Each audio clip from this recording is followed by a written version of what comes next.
Hey, what's up everyone? This is Zach here. Welcome back to the channel. And I know it's been a little bit, sorry about that, but today I thought it would be good to do a re-review for an album that I did already review when this album first came out. And that would be the album Battles by In Flames. Now, if you guys do know me well enough, you guys probably already know how I feel about this record. Now, a lot of you guys also do know that In Flames recently dropped a new album entitled I the Mask, which, by the way, I do think is a much better album than Battles.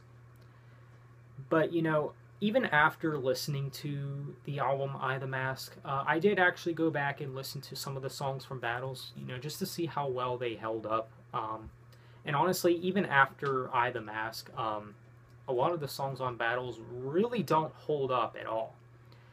But of course, I will be going into some of the tracks and, you know, talking about them.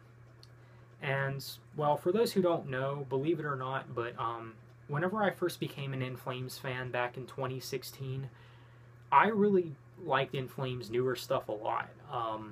It was something that I could get into. But obviously, you know, it's been a few years since then. You know, I've matured a little bit.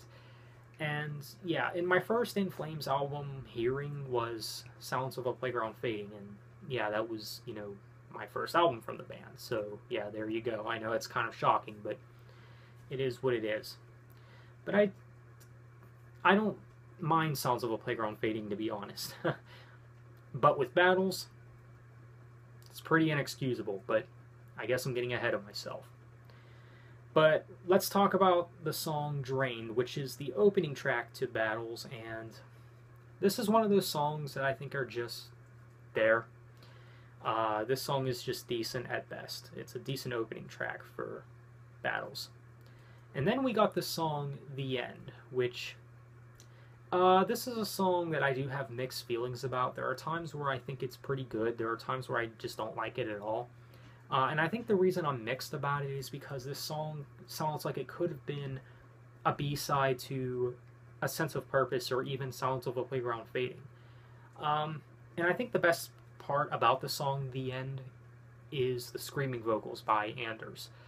And the chorus to me is really the worst thing about it. I mean, there's really nothing redeeming about the chorus. And there's something that I do got to note about this song, and even a lot of the other songs on this record, and it's that, what is it with these kid gang vocals on this album?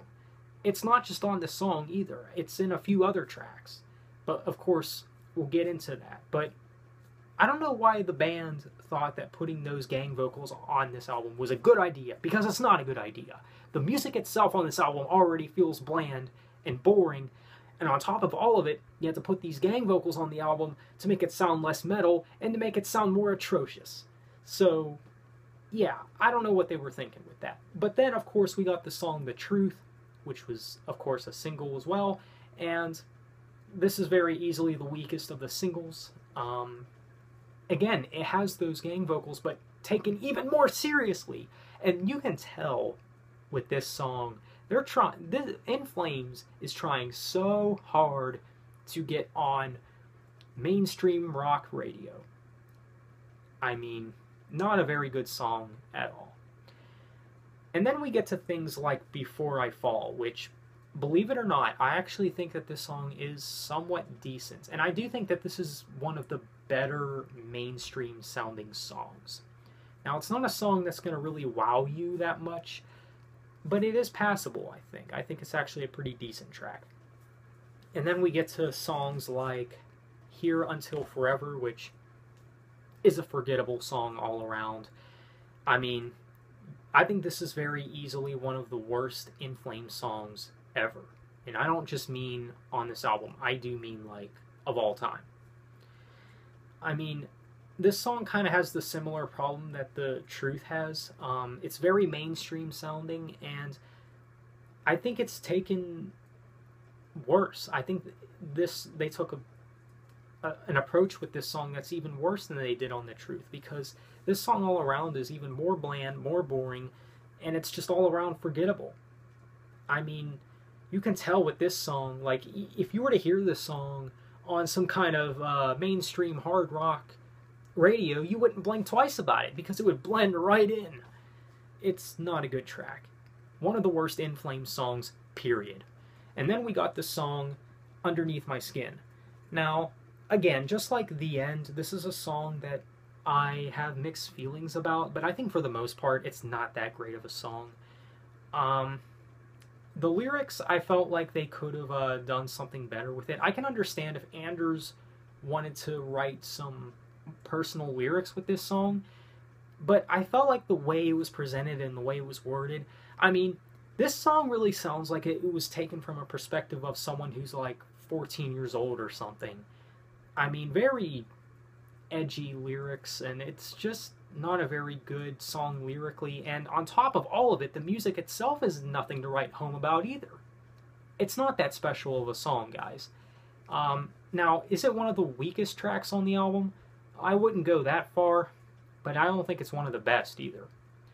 Thankfully, though, we do got a good song on this album. Now, I know, for the most part, this album either has some bad songs and songs that are just decent, but there is actually a song on here that I would consider good, and that is the song Wallflower. Now, the reason I think that this is actually the best song on this album is because I felt like this was the only song on this album that they took a creative risk with, and it's easily the most creative track on this album. And I know I'm not the only one who says that. I know there's a lot of people that say that this is the best song on Battles. You know, this song has a pretty neat introduction. It has like this solo thingy introduction, and it's one of those songs that at first leave you wondering if it's going to be an instrumental or is it a song that's actually going to have some lyrical content to it. And obviously it was. It's a song that does have lyrics to it, and the lyrics are also somewhat personal in this song as well. I don't know if Anders, wrote these lyrics personal for him or just anyone to, I guess, what's the word I'm looking for? Interpret lyrics. But yeah, and even the chorus as well is actually not that bad. The chorus in this track is actually not too bad. It's actually probably the best chorus out of any track on this album. So yeah, Wallflower, this is actually a good song. Definitely the best on the album. But then we get to things like Save Me, which, I mean, I think just like Here Until Forever, this is another one of the worst In Flames songs ever done. And I know I usually like when Anders Frieden screams better when he sings, because to me, Anders never really had the best singing voice to begin with. But even the screaming vocals on this track are so cringeworthy to no end. They sound really awkward and pretty obnoxious, if I'm being honest. And on top of all of it, the chorus and the clean vocals are not redeeming the song either. It's just... no, it's very easily the weakest closing track on any In Flames album, I think.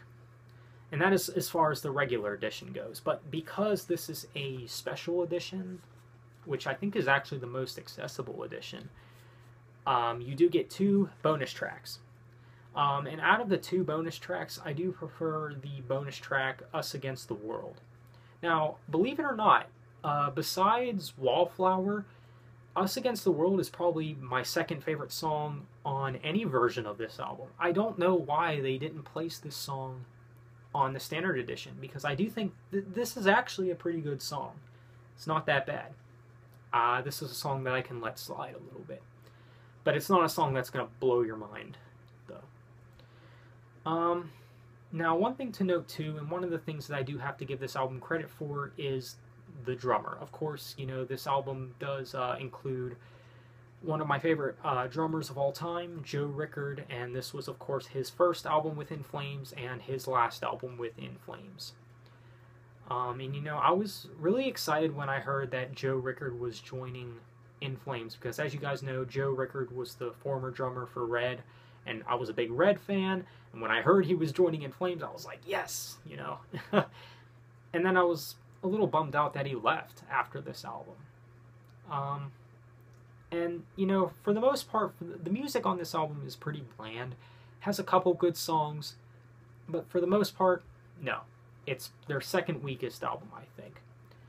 So, as for a score, I would have to give Battles by In Flames, honestly, probably a 3 out of 10.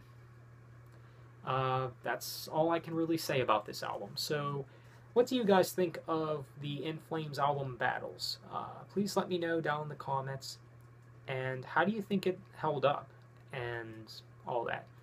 Honestly, compared to a lot of In Flames' other work, you know, even their 90s stuff, their early 2000s stuff, it just doesn't even compare. But I'd like to know your thoughts. Thanks for watching. Have a nice day. Take care.